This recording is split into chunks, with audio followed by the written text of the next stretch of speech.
ಇಲ್ಲಿ ಪ್ರತಾಪ್ ಅವರು, ಸಿರಿ ಮ್ಯಾಮ್ ಅವರು, ನಮ್ರತಾ ಅವರು, ಕಾರ್ತಿಕ್ ಅವರು ಕೂತ್ಕೊಂಡಿದ್ದಾರೆ ಗಾರ್ಡನ್ ಏರಿಯಾದಲ್ಲಿ.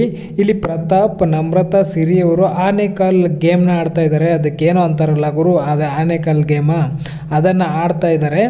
ಇಲ್ಲಿ ಪಕ್ಕದಲ್ಲಿ ಕಾರ್ತಿಕ್ ಅವರು ಕೂತ್ಕೊಂಡಿದ್ದಾರೆ ಫುಲ್ ಬೇಜಾರಲ್ಲಿ ಬೀನ್ ಬ್ಯಾಗ್ ಮೇಲೆ.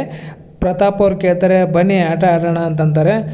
ಇಲ್ಲಿ ಇಲ್ಲ, ಸ್ವಲ್ಪ ಮನಸ್ಸು ಸರಿ ಇಲ್ಲ, ಆಡಿ ನೀವು ಅಂತಾರೆ. ಯಾಕೆ ಏನಾಯಿತು ಅಂತ ಕೇಳಿದಾಗ ಸಂಗೀತ ಅವರು ಕಾರ್ತಿಕ್ ಅವ್ರದ್ದು ನೈಟ್ ಜಗಳ ಆಗಿದೆಯಲ್ಲ, ಅವರು ಬಕೆಟ್ ಹಿಡಿತಾ ಇದ್ದಾನೆ ಕಾರ್ತಿಕ್ ಅಂತ ಅಂದಿರೋ ವಿಷಯನ ಪ್ರತಾಪ್ ಅವರು ಕಾರ್ತಿಕ್ ಮುಂದೆ ಹೇಳಿಬಿಟ್ಟಿದ್ದಾರೆ. ಸುಮ್ಮನೆ ತಮಾಷೆ ಹೇಳಿದ್ದಾರೆ. ಆ ಥರ ಫಿಟ್ಟಿಂಗ್ ಇಡೋದು ಆ ಥರ ಗುಣ ಇಲ್ಲ ಪಾಪ ಪ್ರತಾಪ್ದು, ಸುಮ್ಮನೆ ಹೇಳಿದ್ದಾನೆ. ಅದನ್ನೇ ಬೇಜಾರು ಮಾಡಿಕೊಂಡು, ಅಲ್ಲ ಗುರು ಆ ಟಾಸ್ಕಲ್ಲಿ ಅದು ಯಾವುದು ಅವರು ಶಿಕ್ಷಕರಾಗಿದ್ರಲ್ಲ ಆ ಟಾಸ್ಕಲ್ಲಿ ಅವ್ರ ಜೊತೆ ಮಾತಾಡಿ ತಪ್ಪಾಯ್ತಾ ಕ್ಲೋಸಾಗಿ, ಅಷ್ಟಕ್ಕೆ ಬಕೆಟ್ ಅಂದ್ಬಿಟ್ರೆ ಹೆಂಗೆ ಅಂತ ಇಲ್ಲಿ ಮಾತಾಡ್ತಾಯಿದ್ರೆ, ಇಲ್ಲ ಬಿಡಿ ಅದೇನು ಪರವಾಗಿಲ್ಲ ಅಂತ ಇಲ್ಲಿ